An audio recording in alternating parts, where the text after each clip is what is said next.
All right, it's your boy Not GZX reporting live from No Cap Productions. I'm here with my boy. The man that gave me my start, the man that gave me the path, the knowledge, the man that gave me my first opportunity, Esteban, owner and CEO of Dynasty Barbershop. We're here to drop a little gems. This right here might be in the barber game. I have not personally met anybody that has as much knowledge, and it took a lot of experiences for me to realize what was going on in front of me. Because in this barber industry, we all feel like because we're barbers and independent contractors that we don't need coaching or a boss, but the system in which he had set up and things that he had in place was probably one of the closest things I've seen to a football team in the barber industry. So I'm going to let him introduce himself. I'm going to let him, talk about the barbershop, and then we're going to jump into this interview. Well, first off, man, I want to just say thank you. I appreciate you having me here today. I met you. Well, I knew you from back in the days, but you got started with me when you was just starting as a barber. Yep. We've been through a lot since then. But I've seen you do your thing since then, man. I'm proud of you. Appreciate you know what I'm saying? So, and that's why I'm here today, because I see you trying to bring value to the community, and that's what I'm about, So, yeah, like he said, I'm the owner of Dynasty Barbershop. I've done a lot of business in my life, a lot of sales, a lot of leadership, which is what led me into bring that culture and that program that I put together, the system of Dynasty, to try to give back to the community that I love, what's my passion, which is barbering. So, yeah, man, that's who I am. That's what I've done. Okay, so let's go back to the start of Dynasty. What would you say would be some of, or if not the main thing one thing that I will look back on Dynasty and I see different from the other two barbershops that I've been in, other barbershops that I've walked in, is you came into the industry wanting to do something different. You didn't want a cookie cutter shop that was like everybody else. You wanted to make your own path. Even if you were going to fail, you wanted to do it your way, not the safe route. Where did you get that idea from? Why? What sparked that? So, like I said, man, I got a background in sales, right? My dad was a door-to-door salesman. I remember that. You know what I'm saying? Yep. We grew up poor, bro. Okay. Broke, busted, and disgusted. He found a mentor, got into sales, became number one sales rep, and became number one leader, number one recruiter. And so I grew up in an environment of leadership, of training, of sales. And the most valuable thing I think I have in my life is when learning about mindset through those type of programs. So at the age of 12, I started cutting hair. It's my passion, bro. It was bro. Like literally, he's not joking too. He has pictures. I'm not playing, man. I'm not playing. Like, so I used to. My dad was making a whole bunch of money, you know, and my mom was spending it at the beauty salons, So I used to go to the beauty salon with her all the time. Okay. And for me, that was like my fun place. All the kids are there. They're feeding us, cracking us out with coladas, and we running all over the place. We was having fun. So for me, the salon was a fun place, right? But I always used to get fucked up haircuts. So the first time I walked into a barbershop, I had never been to a barbershop. You know what I'm saying? First time I lined myself up because she didn't know what a tape was, right? She couldn't give me a tape. So I lined myself up. My mom was like, oh, what did you do? She took me. She was like, look, he did a pretty good job. And that's when I was like, that first little seed was planted. Like, damn, I did a good job. All right. So first time I walked into a barbershop, bro, I fell in love, bro. It was like the men's beauty salon. Yeah. You know what I'm saying? 1,000%. And they was all rocking the Jordans. They had money in their pocket. They talking crazy, fresh. I was like, I literally walked in and I was like, this is what I'm going to do. You know what I'm saying? So I started at 12 years old. I got my first pair of clippers. By 13, bro, I had a line out the garage, So it was my passion, but I was also passionate about making money. I've been a hustler since I was a kid, So I just I kept leaving the barber industry to go into sales, and I've had good success, man. At the age of I think like 16, I built a group in my dad's company. I had a whole bunch of reps under me. I made I think $9,000 at the age in a month. At the age of 16, I think it was. Then I did some network marketing, right? Okay. When I was presented to network marketing, bro, I had a little run there, bro. I had a nice little team. We built a network of over like 3,000 people, and that's when I really realized the power of leadership, of having mentors. And bro, I wanted big money, you know. That company ended up making some changes, and the compensation plan, they went to shit. I remember you told me about that. Yeah. And I remember I was trying to figure out what I'm gonna do. You know, I had some other multimillionaires and another multi-level reach out and try to recruit me, and I was like, damn, dude, like, it was a coffee company. I don't want to sell coffee. Yeah, I remember you told me about that. Yeah. I don't want to sell coffee, man. These people, they obviously trying to recruit me because I got some type of skill set. And I remember just praying to God and telling God, like, you know, just give me clarity on what you want me to do. I was at that time also getting closer to God, and I was like, I even had thoughts of becoming a pastor, but I was like, nah, the way my sins is set up right now, I can't be no pastor, you know? So, bro, I remember I was sleeping, man. I was sleeping. At the time, I was with the mother of my kids, and I woke up out of my sleep. And you ever tapped into that flow state? Yeah. Where creative imagination just kicks in all the time, right? Can't go to sleep. So, bro, I literally woke up, and, dude, it's like, you know, it's the universe talking to you, God talking to you, call it what you want, when the ideas are flowing to you, and you don't even have to think about them. Yeah. And that's when Dynasty was born. I was like, take all your skill set of sales, everything you've learned, and apply it to barbers. Create a program of mentorship based around setting goals, based around growth, and mentor these barbers, elevate the game, and change the game. So that's where it came from. And I know what he just said sounds like it is so simple, and that's the obvious plan. But when you're independent, what I've learned is when you're independent and you don't have anyone there to remind you, it is very hard to do the obvious because you're your own person, so you kind of could do what the fuck you want. And that is one thing that I could say that I genuinely do miss about Dynasty, because like you said, for the leadership program, we had the every Monday meetings. And at first I remember being like, man, fuck this shit. Why we gotta do this shit?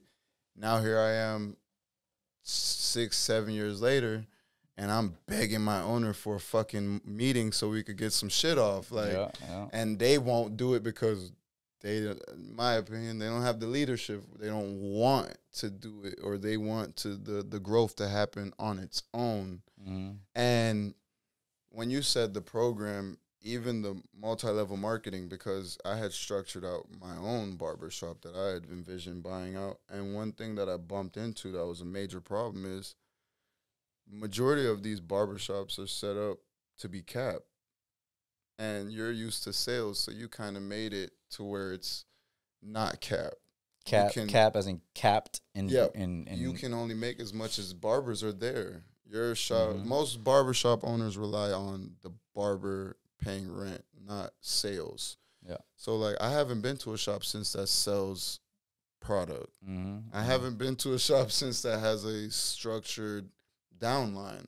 So, inherently, when a barber leaves, that owner is shit out of luck. That's $1,000 gone out the door, never getting back until you replace him. There's no other way to replace that money inside the structure. So, like, that shit kind of, a lot of the mistakes that I see when I was making my plan, a lot of what it's funny because it was my first shop that I was at, rookie barber, fresh out of school. And majority of the shit that I write down is based off the experiences I had at Dynasty. So with that, that's why I say, like, leadership is super, super key. And it's crazy because you were led by sales. And I was led in my head because, like, now that I've branched out, like, once I left, one of my goals in the barbershop was to become a leader. But I did it with my football mentality. And I noticed something, that majority of barbers don't have that other hunger. They're good at cutting hair, but they don't know how to put it together in another way. They don't have the team bond building experience. They don't have the leadership experience. I've been a captain of plenty of football teams, you know. So, like, I want that. Mm-hmm. I don't think a lot of these dudes want that, but I also blame the owners for that. Yeah. Because majority of owners I know don't take business class. They don't take mentorship lessons. They don't hire, like you have the coach, what's his name? Joel Thompson. They do not do stuff like that. Yeah. And I remember being at my shop, and at first it was like everything was glitz and glam because it's new. You feel me? Everything. And let me just jump in on that real quick, right? Yeah, and you're right. You know, most barbers don't have that mindset, and most owners don't have that mindset, right? And us as owners tend to like point and blame at the barbers, and then the barbers tend to point and blame at us, right? But the reality is, man, it's not really their fault, bro. I'm like this because I grew up in an environment that molded me like that. I'm blessed. You know what I'm saying? And I created that environment for all the barbers, right? And you came in like, how could I put this? It's like if you get you born into a rich family, you don't know nothing better, right? You came in. I was Drake. I jumped on the team. I was YMCMB off the jump. jump. You was drafted off the jump, you know? But so here's the thing is you don't know better or worse. You know what I'm saying? That's all you know. Yeah. You don't know that out there. This is like the hottest shit out. I mean, we was hot. I ain't gonna lie. It was noticeable. Bro, it was popping. I tell everybody still, we were a top 10 barber hashtag in the world. Oh, for sure. Viral on Instagram, if you typed us in on Instagram, every barbershop knew about us. We was popping, and we changed the game, bro. We changed 1,000%. All this Instagram shit. We was charging more than everybody was charging before everybody was charging it. Years, you know what I'm niggas are like, charging now. What we was charging back then. Stop playing with us. And I haven't stopped doing that, bro. I haven't stopped going up. You know what I'm saying? Listen. Like 100 plus a cut around here now. Bro. You know. But the point I was trying to make, right, is it's not the barber's fault. They didn't grow up in that environment. It's not the owner's fault. Bro, most people decide to be a barber for all the wrong reasons. I get to work my own schedule. I get to come and leave what I want. I get to smoke weed. I get to dress how I want. So most barbers literally choose the profession for all the wrong reasons, right? And most owners that actually get to ownership, they became barbers that, they wanted more. And they grinded behind the chair. Like, listen, it don't take a good salesman or a fucking rocket science or the brightest crayon in the box to make money cutting hair. You know what I'm saying? If you consistent, if you give a good quality cut, you're going to make money. You're going to make money. You're going to build a clientele. So they build a clientele, and then they have this dream of acquiring financial freedom. So they go open up a shop, right? But you see, dealing with haircuts and dealing with people, that's two completely different things. So they don't have the skill set to deal with people. They didn't go to business school. You know what I'm saying? I didn't go to, I'm a fucking high school dropout, but I went to school of hard knowledge, but business school in the streets, you know? Like I said, I was blessed to be, raised around that. And that's why I was able to help so many people make money. I mean, bro, I had a barber like you, wasn't cutting hair, and you became popping too. I had barbers like Kike Faze. Kike got to me, he was making like. I was gonna say, no, I would say probably the one barber, and I would say this because he was already making good money. And we'll touch this topic, but like, I don't think. And this is just my personal opinion, but the barber that you probably changed their life the most was the homie you started with. Rod should have been charging what he should have been charging. And once he got there, it was almost like that shit got to his head. Hey, I didn't want to, but like, that's like, because I know one of the reasons why I stepped back and started watching all this is because I thought to myself, where did it go wrong for me? And at least for me, when I look back on it, I loved all of that stuff. Where I went wrong is I let someone get in my ear, and then I got an ego. You're making money now. Same things you were just saying. You got your clients now. Man, just jump out there, do it on your own, man. You don't need this. Who do you listen to? And now I miss it.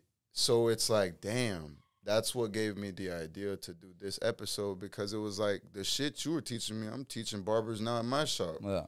And form. Family, occupation, recreation, money. It's the easiest way to start a conversation. Yep. When I tell you, even Instagram, I've been trying to get these niggas to all post at the same time so we could wait.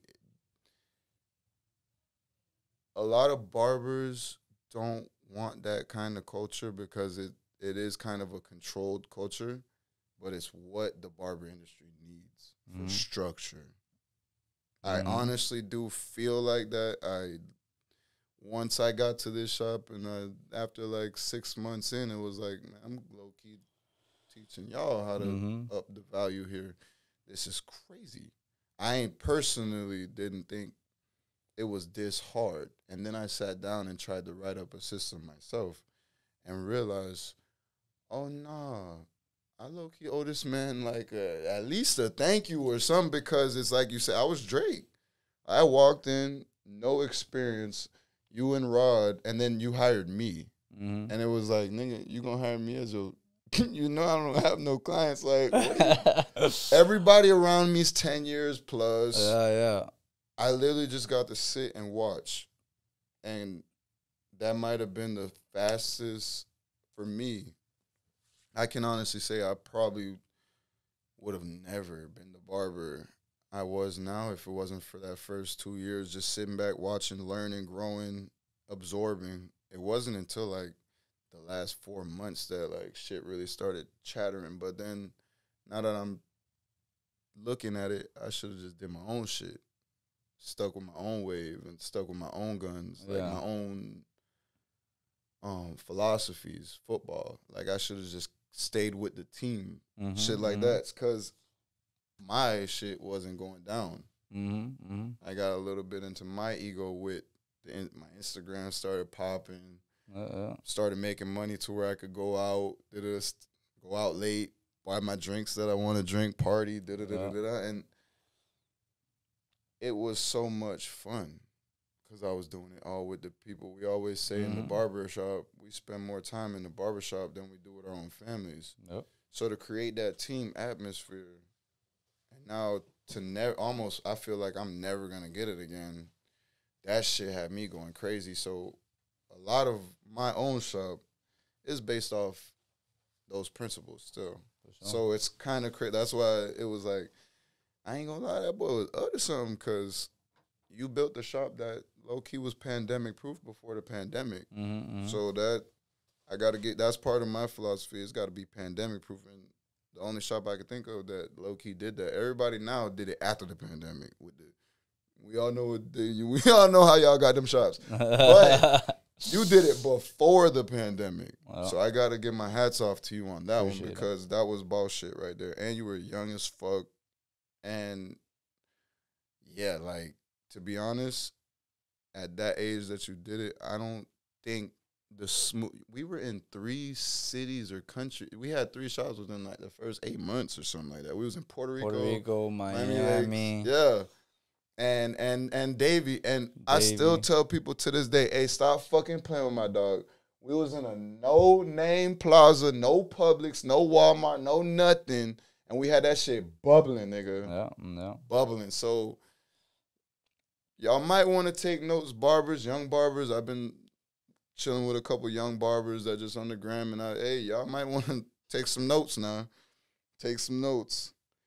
What are some things you wish I would have done better while I was at Dynasty? And on the back end, what are some things you wish the team would have did different? And then I'll elaborate and I'll kind of say what I thought that would have been better from rookie to owner.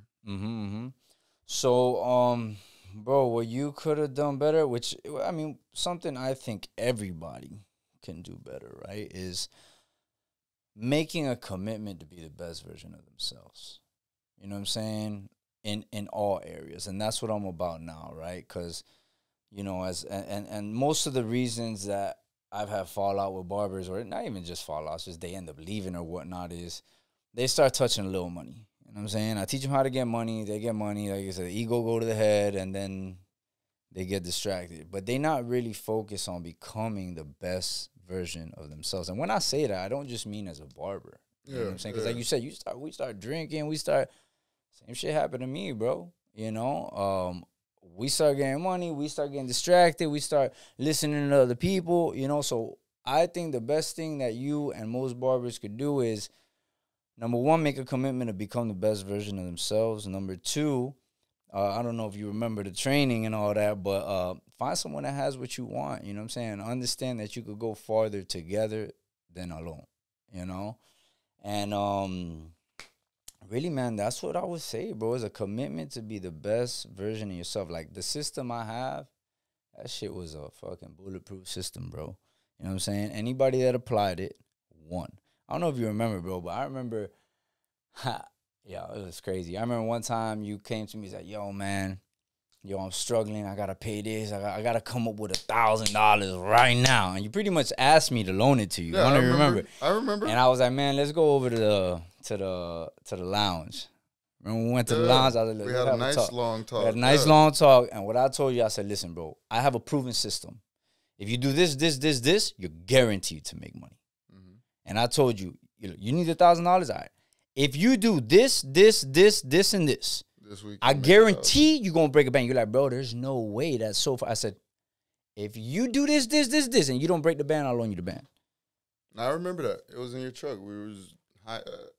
Yeah, I don't give a fuck. We was high as we were drunk and high as fuck, having an emotional ass conversation one day after work, and I had opened up to you and told you I needed a band. It was for the lawyer or something like that. Cause I just got roped. Yeah, I had just got arrested, and I remember I missed work that day. Didn't tell nobody. You was like, "Damn, what's up with you?" And so I broke it down, and you were like, "Look, if you do this for a week, I bet you." I would think at that point, the most. And here's the thing is, $580. Yeah, it would. You hadn't got nowhere near a band because you was like, it's impossible. I was like, anything's possible. You believe, right? And my system is proven, right?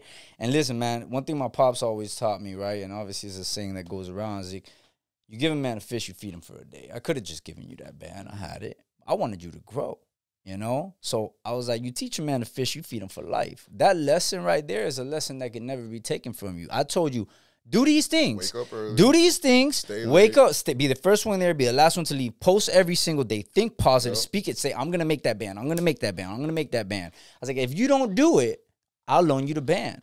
But see, and you did these things not even believing you was going to get the band. You did these things so you could prove to me you did them and didn't make the band, and you made the band. Yeah. No, I remember that.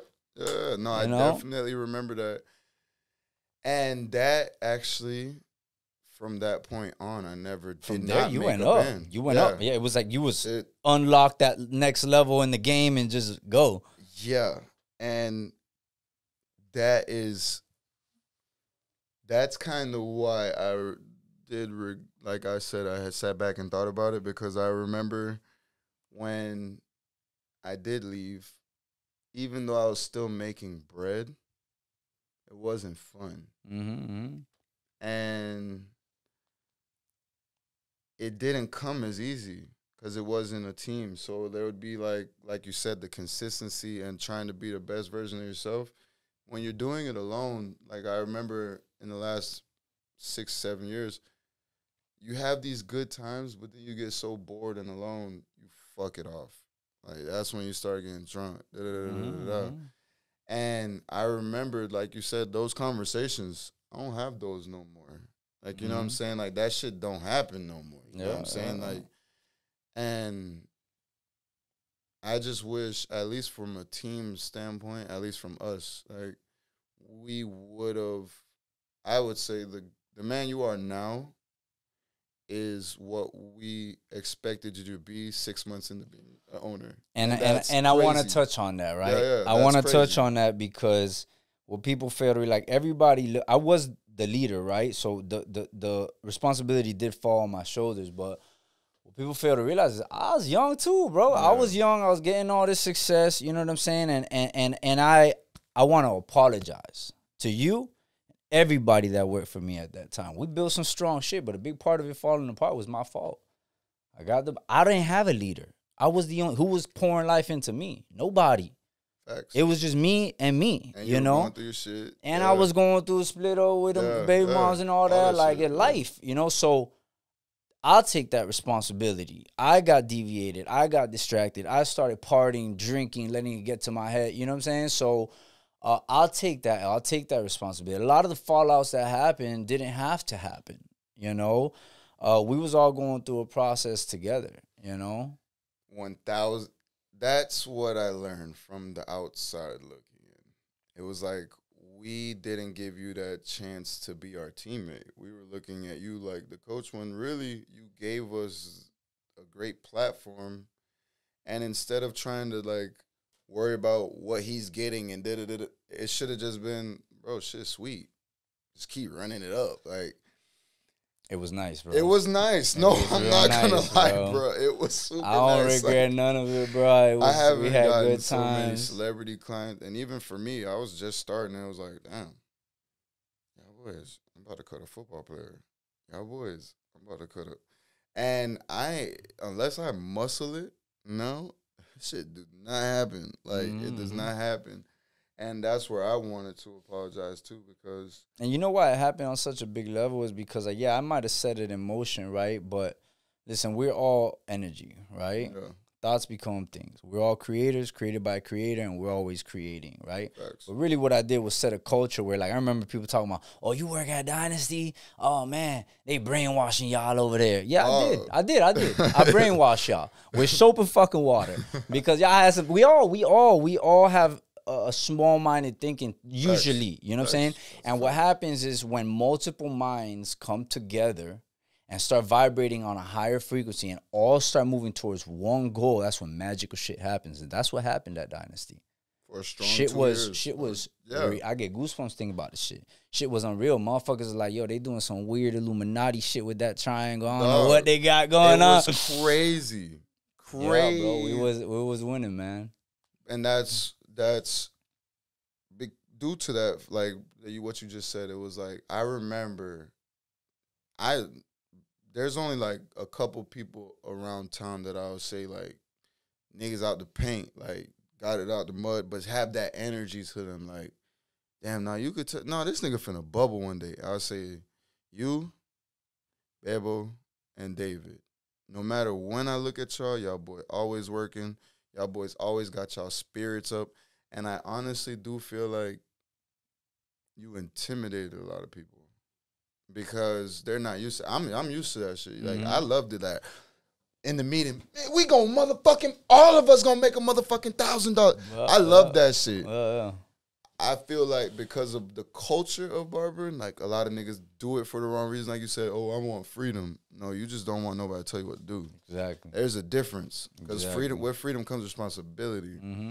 Most people don't want that, so I feel like that kind of intimidated a lot of people, and that kind of threw them off. But where did that hunger for elevation in this industry, though? Not I know the outside life. Your dad, I met Dad. I remember going to your crib and being like, the fuck, nigga lived next to Channing Briggs, Ferrari.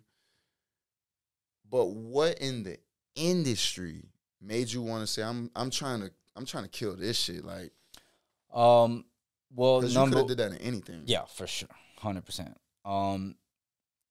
It was my passion, bro. It was what I loved to do, combined with a talent I had to lead and a passion I also had for sales and all that. So, you know, and again, like I told you, I had that vision that I believe was from God. I know it was from God. The way it flowed to me was from God. So I was like, man, I was given this purpose, and I believe I served the purpose, bro. And I know I did, because I can look at so many barbers that came through my shop. I don't care if they with me or not. I'm right they here. In a better place now than they were when I got them. And whether some of them want to give me the credit or not, I really don't care, because God blesses me for that. I don't need the blessings that come from them. I can honestly say I even teach my daughter some of the shit that I learned from the shop. For sure. When it comes to sales and marketing. So that's where the fire came from, was my honest belief that I had a calling from God to help people through barbering.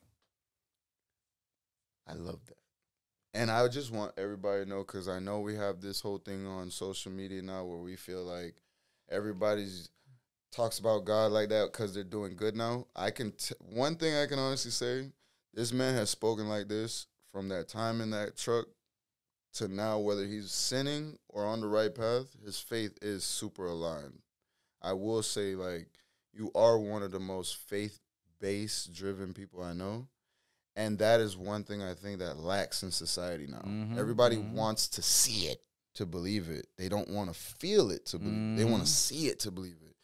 You go based off, nigga, if I get these goosebumps, we rocking, nigga. Yeah, we there. And I love that shit. I honestly, genuinely do love that shit. I go by that now. Whether it's relationships with women, relationships with friends. I'm not trying to control shit. I'm just trying to, if it's right, if we rocking, we rocking. I don't give a fuck. Like, at the end of the day. And one thing I want to touch base on, right, because I used to struggle to talk so much publicly about God in the sense, like, in the shop, yeah, always and always around me. But because I was like, man, I still live this life. And, like, look, we here cursing, right? And we're going to get judged for that, too, right? But one thing I would say is, like, people need to stop pointing at us humans and saying, oh, man, he religious or he believe in God, but he cursing, but he this, but he that. Listen, man, there's only one person that came and walked this earth that was perfect. His name Jesus Christ. It ain't me. I ain't him. I ain't never going to hit that mark. So, you know, like, people need to stop using that as an excuse to, like, you know, put religion to the side or whatnot. It's like, listen, bro, none of us is perfect. We all on that journey. And just because I may be in the darkness or whatnot doesn't mean I can't pull somebody out by having that light in me. So just want to throw that in there. That was I love that, because that's 1,000% true.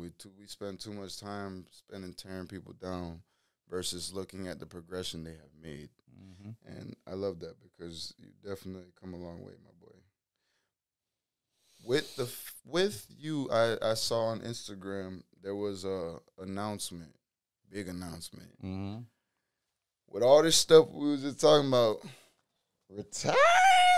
All right, bro. Putting the Clippers down. So what are some of the future endeavors? What's going on here? Well, let me tell you what led up to that, right? Bro, I feel like I gave the barber industry everything I could give it. I had plans of doing a barber course, you know. Basically, everything I taught Charles was going to put it on the course, because I was like, bro, I'm limited to 12 barbers here. Yeah, I could teach them how to make, but the problem is I pour all this into barbers. They make money. They leave. And I'm not really receiving my piece of the pie. You know what I'm saying? Helping people become better, and then they bouncing on me and doing this and that. So I wanted more, but I wanted to give more value on a bigger scale. And you know, I went through a dark time, bro. Like, I was when I split with the mother of my kids and stuff, bro. I went through a real dark phase, and I was wilding the fuck out. We all were. You know what I'm saying? Yeah, I think I was wilding a little bit more, dog. No, I was wilding out. You were definitely. I was wilding, but bro, it got to the point where bro, I was depressed, bro. I had the money. I had the hot chick. I was partying. I was drinking. I was doing drugs. It was like everything everybody thinks that, all the fun, that shit wasn't fun, bro. I was lost. I got so far away from God, you know, and bro, I just broke down one day crying, and I on my knees, and I asked God, like, God, I don't want to live like this no more. You know what I'm saying? Like I'm tired of living like this. I can't break these chains, and I made a commitment to just get closer to God and become the best version of myself, right? That's when I got into fitness. I seen that. And fitness, bro, I lost, I don't even know how much fucking weight. It was a lot. I ain't gonna lie, you lost. When you say you lost it, I remember seeing you post one time, I was like, my boy. So fitness and faith became my way out, right? And when I did that and I went public about it, my before and after picture, and I talked about how I was depressed, everything I just said, I made a post about it. And I posted, I said, man, fuck it. People need to hear this. That's what God put in my heart. The amount of people that reached out, motherfuckers you would never expect. People that you look at like, these motherfuckers perfect. They successful. Yo, bro, I've been struggling with cocaine addiction. Hey, bro, I've been struggling. And I'm like, holy fuck, I get little goosebumps. Ooh, let's go. And I took the time. This is the shit that people don't see. I took the time to get on phone calls with people. Grown men crying to me. I went and have lunches with people. You know what I'm saying? And I was like, oh my God, bro. Like, I have a higher purpose. You know what I'm saying? And it's bigger than barbers, you know? And so that's when I was like, man, what direction do I take, bro? If I do the barber course, I know I can scale it, make a lot of money. For example, I was going to drop the barber course. So I started researching barber courses. I came across the course by Joel, my coach, right? And they was basically teaching how to make viral videos, creating content, barbershop content to go viral and attract high-ticket clientele, right? I paid $6,000 for this course. I invested out of my pocket 6 racks. I was already chilling. I was already doing $100 a haircut, but I had a system that was like slowly scaling up. They were promoting like, yo, make videos go viral, attract $100, $200 clients. And I was like, what? I did my fair research, and I was like, yo, these motherfuckers know something I don't. Paid my 6 racks. I jumped into the course. Within my first 4 months, I broke 1 million views, 1.9 million views on a video. I broke several million views combined. I had another video of me speaking go viral. It was like 300-something thousand views. And bro, I just started attracting clientele coming and coming. So I was like, shit, all right. And I was going to do the course now that I got this new skill. But something in me wasn't sitting right. It was like, man, I don't know, man. Should I do fitness? Should I do personal development coaching, motivational speaking? Like, what should I do, right? And one thing I've learned to do, bro, is leave it up to God, bro. Relax. Just chill, shawty. Just chill, bro. You know, you trying to figure it all out.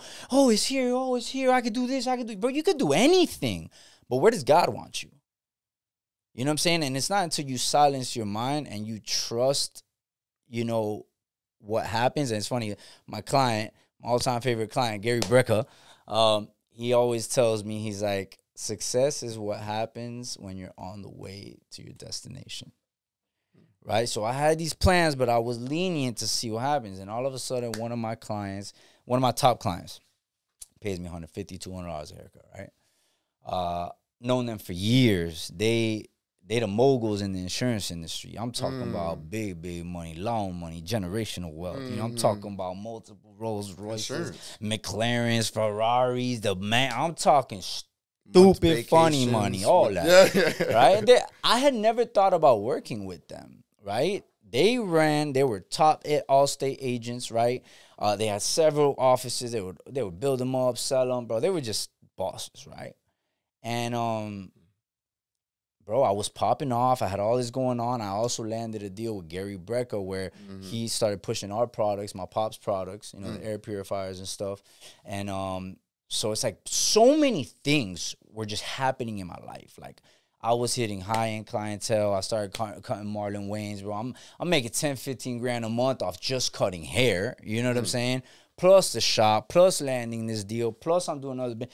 And I'm just like trying to figure out what path I'm going to take. I know it has something to do with leadership and coaching. And my boy sits in my chair and he was like, hey, I'm opening up another office. This and that. It's going to be the biggest project I ever ran, blah, blah, blah. I'm all right, cool. You know, building regular conversation. He's like, what's up? You wanna run that office? He's like, you want to be the sales manager? And I was like, I kind of laughed it up. I didn't hear how big the organization was going to be. I was just kind of like, I was listening to him, but I wasn't paying attention. And I was like, yo, bro, maybe if you caught me a few months ago, right now, shit going real good for me, blah, blah. And he was like, bro, just do the numbers. Because one of my boys I referred to him became a sales manager at one of the smaller offices. And, bro, he was making between 10 to 25 racks a month as a sales manager. But I'm already at 15. I got other avenues. I'm like, that ain't too far for me. That ain't it for me. That, yeah. And he was like, bro, do the math, bro. He's like, the office he was running had 30 people. The office we're opening is going to have 300. Scale it up. And I'm like, 2 plus 2 is 4. Like, I'm like, yo, you serious? He's like, yeah. And it was just so out of nowhere. He's like, look, bro, I've been seeing you do your thing, man. You building the fitness, you building the mindset, bro. I've seen you since you opened the shop, and right now I see you in like a dope ass place, bro. And I see the potential for you to really do this with us. We launching the biggest project that we've ever done. Combined, me and my pops, we're going all in on it together. We want you to be a part of it. I was like, shit, let's talk. And I prayed on it. And these are people that I trust, man. They're solid people, bro. And God pointed me in that direction, man. So I am laying the Clippers down. I will only be keeping 2 clients, Gary Brecka and them, because they're my clients too. So I'll be keeping them 2. The rest of my clients, I'm handing them over to my team. The barbershop's going to keep running. I got a solid guy, my boy Edgar. I've been cutting with him since we started. It's like 15, 16, I got in the shop with him. And he's a solid, responsible dude, bro. And he's going to be my new partner there. He's going to be running it with me. The team's excited. You know, we building that up. And, that's what we doing, man. I'm excited for this new chapter in my life, bro. Congratulations. Appreciate you, man. Sounds dope. That sounds dope as fuck right there. If you ever need an insurance agent, that's actually, if you're 10, I don't have a shop, that's actually where I'm going. Hey, listen, man. Here's the beautiful thing, right? This is what I like the most about the opportunity, bro.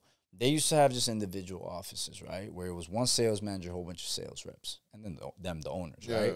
Now they opening up a platform this big because they're basically launching a franchise, bro. They're not just representing one company; they're representing every single company: home, motorcycle, automobile, boat. Commercial insurance. I got a little surprise. I probably can't drop yet, so I ain't gonna drop that. But it's an opportunity for growth where now the reps can go up in positions and become leaders and build teams, get their own franchise. And bro, it's the best opportunity I've ever seen in my life. And I looked at that and I was like, damn, bro, here's a place where I could pour my leadership out, help people grow, and actually help people make life-changing money. Yeah, insurance is one that's of the what really best. got it to me. I mean, yeah, I'm gonna make a lot of money, but what I love about it is I'm gonna make them a lot of money by helping people make a lot of money. So I peeped everything. That's kind of, you know, what got us chatting on Instagram, like the fitness. You know what I'm saying? I was like, damn, I see you, my boy. All right. Do you wish you would have had that lifestyle? Because that's actually what I used to be like. I would be more into going to the gym and shit than being at work. I didn't know how to make that balance. I was more into the look of things. Like, I would wake up early and then go to the gym instead of coming to work first, shit like that. Yeah. Do you wish you would have had this, like how much faster do you think you would have did all this if you would have had this kind of life balance? The discipline and not all, just the gym balance, but the coaches. Yeah, bro. Of course, I would have moved faster, but I moved perfectly. I moved perfectly for God's plan, because if I didn't struggle the way I did, I wouldn't be able to help and relate to the people that are struggling. If my life was so easy and perfect, then how I'm going to pull people out that's struggling? You know what I'm saying? I done struggle with it all. I done fuck my money all the way up. I got in debt. Got into fucking drinking too much, alcohol, overindulging in the party scene, chasing women. You know what I'm saying? Like, I done it all, bro. So who's best fit to help someone that's in a dark place, somebody that's been in the dark place and got out? So I'm grateful for everything I've been through. So two more things. I'm just going to end off with, what is your favorite, funniest story from back then, those days? Oh, man. And I say that because I just wanted to say thank you, too, because I just wanted to, we'll end off with this, but I'll let you tell the story. But the barber/entertainer that I am today, when I look back on it, is because of you. Because I'll never forget, you're the only barbershop owner that saw my talent and was willing to work with me to utilize it. Mm-hmm. You came up to me one day, and I will never forget, I pissed off all the barbers because they all hated that I would laugh around, joke around, da-da-da. And I'll never forget, you pulled me to the back and you said, listen, I don't give a fuck what none of those dudes say. That's what makes you the barber you are. Talk to every single client just like that. Ignore everybody else. Mm-hmm. That's what's going to make you the barber you are. That's what's got me on the mic now. That's what's got me, my clientele. I have a clientele list of 1,200 clients. Nice. Are fighting to fucking get in there. I'm like, bro. And I got to say thank you, because now looking back on it, I'm about to hit year 10. I told myself 10 years, if I don't got my own shop, go to a new industry, because I feel the same way you feel. I feel like my calling is just a tad bit, not to say this is a bad industry, but I'm looking to expand it even more, because I just feel like it's that time. So before I did that and life went crazy again in these next 5 to 10 years, I just want to take a step back and say thank you for it, you know? No problem, man. Thank you for being a part of the team, bro. You already know. I learned a whole heap, not just about barbering, but life in general. Sales, the mental side of things, the leadership. Remember our mission? Our mission was to provide barbers with the mindset, skill set, and integrity to create breakthroughs in business and in life. You did it. Because I haven't been to a barbershop yet in that little bit of time that has popped out as many barbers that open their own shop.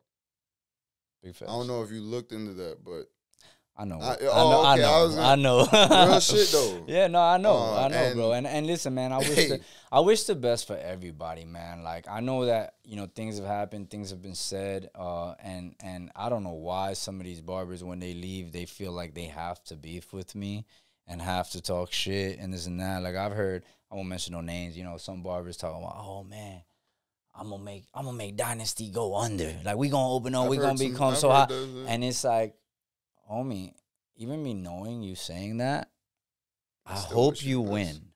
Because I can't put out energy like that. That's why I'm still winning. That's why my shop is left, gone, barbers go, leave. And I'm just always winning because I move off love, baby. I don't wish nobody no harm. And these same barbers I know is struggling to boom their shop. You know what I'm saying? And it's like, listen, if you go into a project with the mindset of, I'm going to get them to go out of business, you're not even focusing on winning. You focusing on losses. My losses. You coming in with the wrong energy. What you just said, me and my homeboy, majority of barbershop owners I see, and you didn't do this. I never heard you talk about I don't even know where you worked before Dynasty. Every barbershop owner I've seen around always is opening a shop to get back at their get back at the owner, bro. And that's an evil, malicious. It's the wrong energy, it is. bro. And every time I feel it, it's like, I don't want to be here no more. It's the wrong energy, bro. It is. So you're not moving off love. You're not moving off faith. That's crazy you said that because me and my homeboy Bernie, we be talking about that all the time. All right, but back to your question because you asked me a question. What was the funniest story? So what's the funniest story? Bro, I mean, it's going to be hard to pinpoint. Because I got one in my head that I want to get off my chest. All right. Everyone thinks because I'm this pretty boy, I'm this soft-ass nigga. And I still hold the record for getting in the first fight at Dynasty with my client. Do you remember when I broke that kid's jaw in the front of the shop? Nah. He stole. You don't remember when he stole me? You came outside. You're like, "Are you okay?" I was like, "Oh yeah, okay." Yeah. That's right. Hey, there was some fights that went down. And I remember the crackhead that I cut that was on Flocka that dumped all the change on my desk that one time and ran across the street and slapped the fucking car. I don't even remember that shit. Man, listen, we had some stories in that bitch. Yeah, so when you were saying funny, I wasn't thinking those type of stories because some of them were funny, but those are more like fight stories. Oh shit, there was oh shit. All right, so I'm gonna say 2 stories, right? One of them just because you here and we talking about you. I know. I think I know. The fucking video we made where you had your pants down in the bathroom where it was like the stay still video. Oh my God. The mannequin challenge. The mannequin challenge. Wow. Where you fucking was butt naked in the bathroom on video. Wow. Toilet paper in hand. We went fucking viral as fuck off that shit. Wow. We did some wild shit, bro. We did some wild shit, man. That's the shit that I missed. That was fun. Like, shit yeah, like... okay, but the funniest, honestly, which I'm definitely not putting the barber's name out, you know what I'm saying? I don't want to put nobody out like that. Those that were there and those that know about it, you can laugh about it.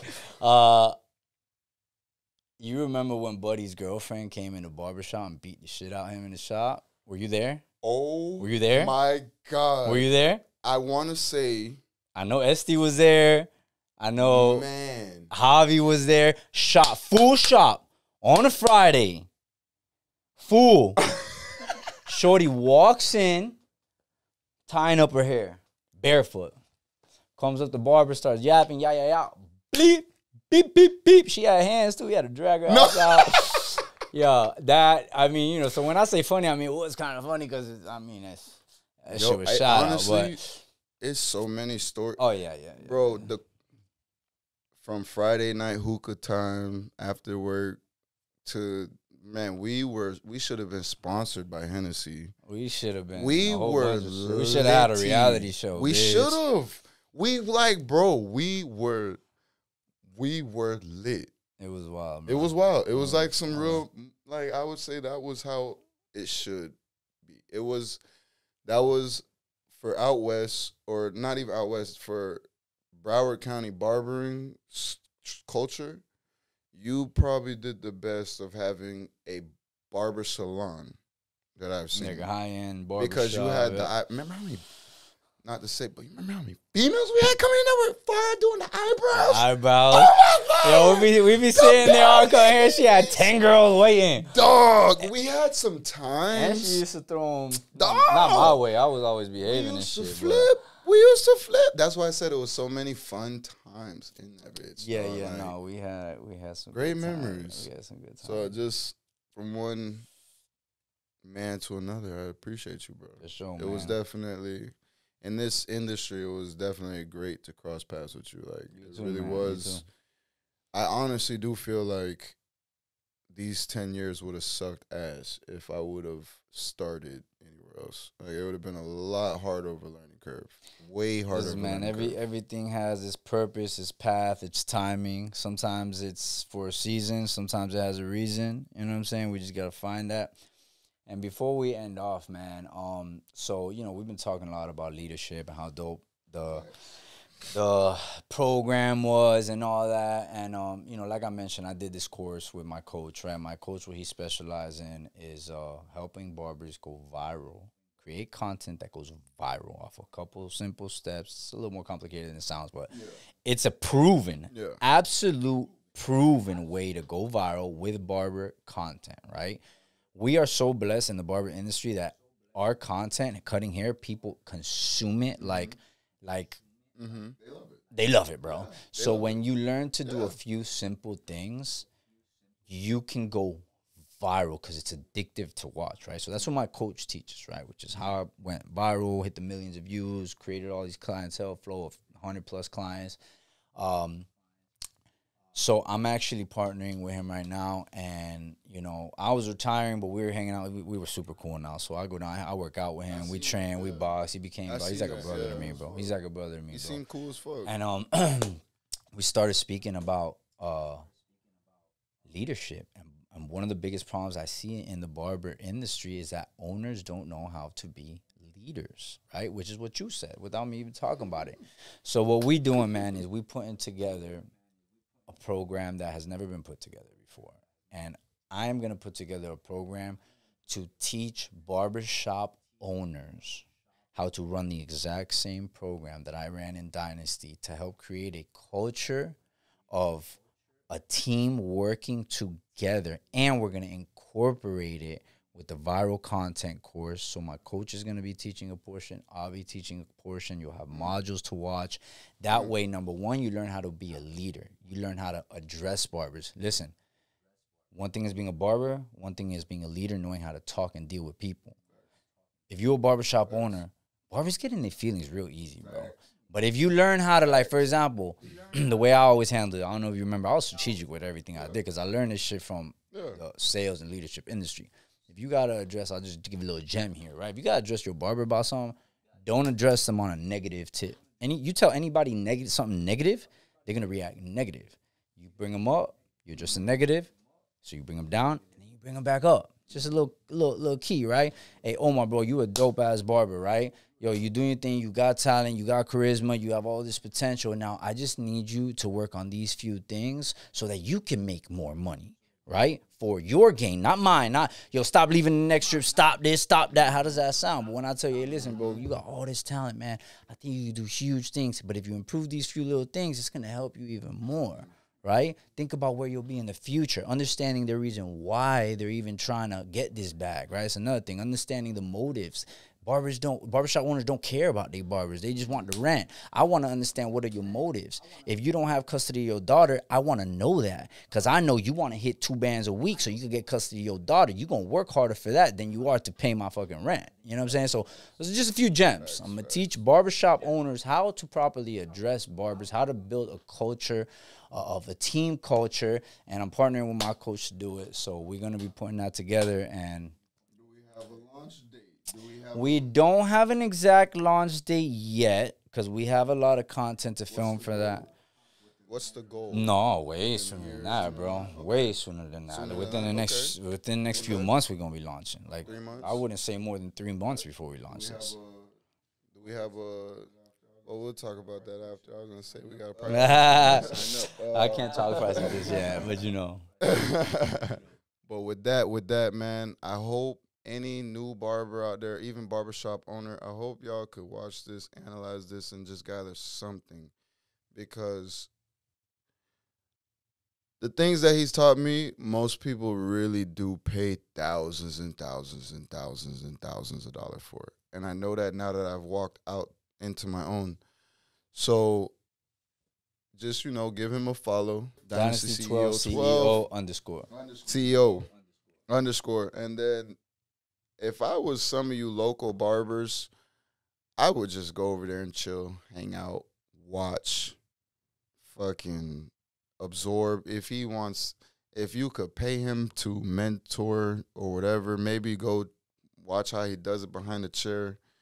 Literally, I would probably wait for this program to come out, and if you can, I would buy it, because what would have took me 5 to 8 years to learn, I learned in 1 year. That's legitimate. No bullshit. So I just wanted to, before our lives get any more chaotic, before we have any more kids, before you become an ultra millionaire and I have to fucking schedule a FaceTime call with you. I just wanted to sit here man to man and say, hey, man, thank you. I really do appreciate you.